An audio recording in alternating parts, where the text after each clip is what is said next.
श्री कृष्ण कहते हैं, हर दिन एक नई उम्मीद लेकर आता है और अगर आप कुछ बातों को गांठ बांध लेंगे तो खुशियां और सफलता आपके कदम चूमेगी।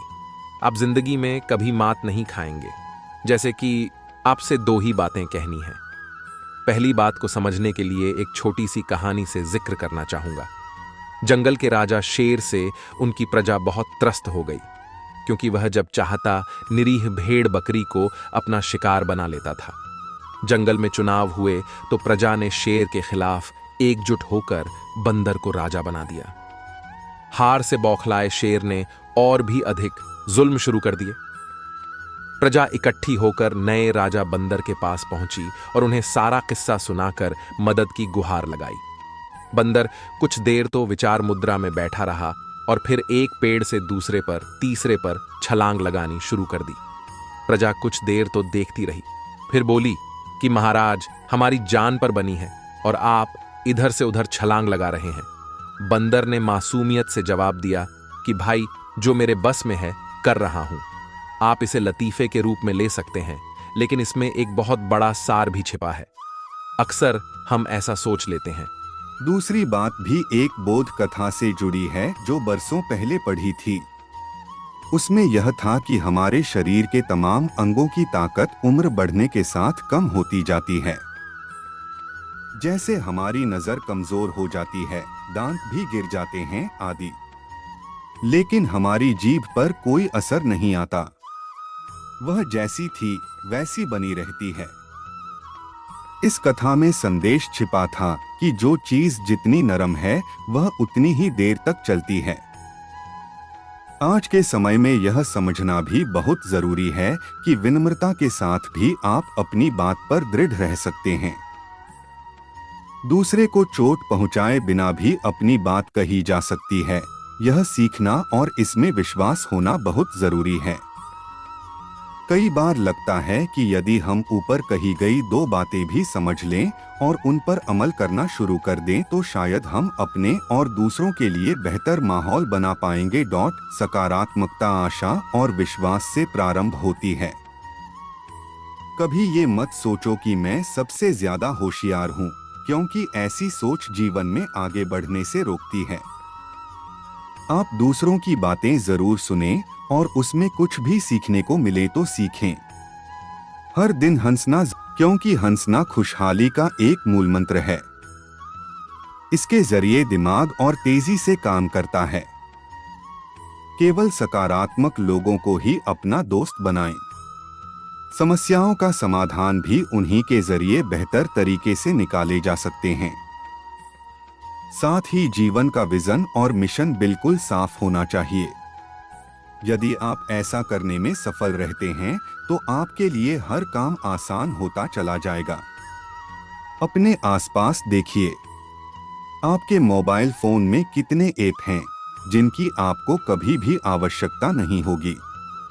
आपके अलमीरा में कितने कपड़े होंगे जो आपने कभी नहीं पहने। आपके घर में आपके उपयोग की जाने वाली चीजों में से कितनी होंगी जिनको आपने कब से इस्तेमाल नहीं किया। अब अपने भीतर देखिए। आपके मन में बहुत सारे विचार हैं जिनकी आपको वास्तविकता में आवश्यकता नहीं होगी। जिस तरह आपके आसपास की अव्यवस्था आपके काम करने की गति को धीमा कर देती है, उसी तरह मानसिक अव्यवस्था आपके शांत रहने की क्षमता को धीमा कर देती है। तो इस सकारात्मक ऊर्जा के लिए इस अव्यवस्था को सुधारने का संकल्प करने की जरूरत है।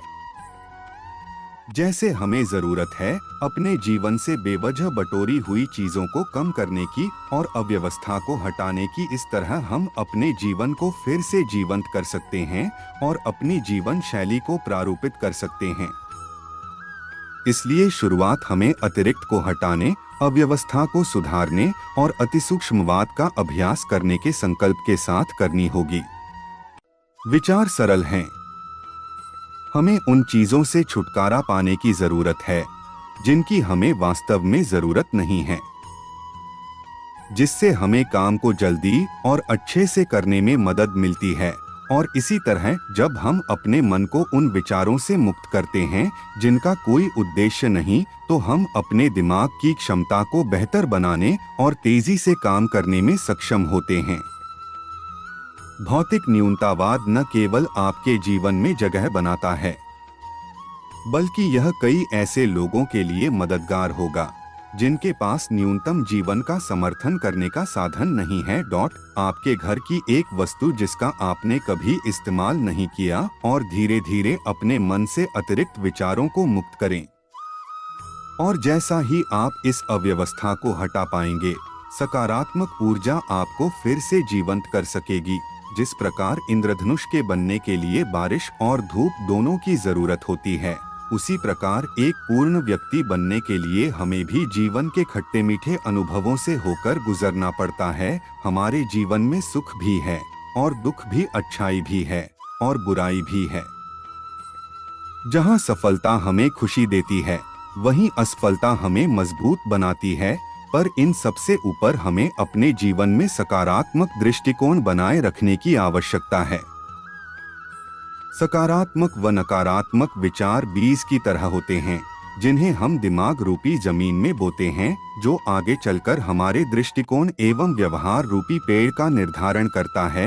एक तरफ नकारात्मक विचार हमें घोर अंधकार में धकेल सकते हैं, वहीं दूसरी ओर सकारात्मक सोच हमें असफलता के अंधकार से निकाल सकती है। सकारात्मक सोच आपके अंदर ऊर्जा का संचार करती है और आपको एक बेहतर इंसान भी बनाती है। इसलिए हालात चाहे कितने ही बुरे हों, लेकिन सोच हमेशा सकारात्मक रखनी चाहिए।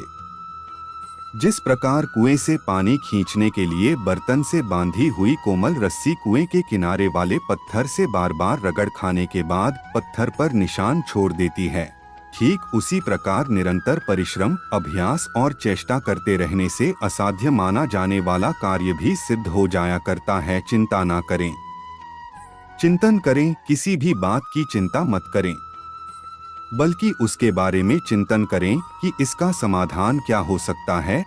इससे एक तो आपकी मानसिक शक्ति बढ़ेगी और दूसरा आपकी समस्याओं का समाधान भी होगा। खाने के बाद पत्थर पर निशान छोड़ देती है, ठीक उसी प्रकार निरंतर परिश्रम, अभ्यास और चेष्टा करते रहने से असाध्य माना जाने वाला कार्य भी सिद्ध हो जाया करता है। चिंता ना करें, चिंतन करें। किसी भी बात की चिंता मत करें, बल्कि उसके बारे में चिंतन करें कि इसका समाधान क्या हो सकता है।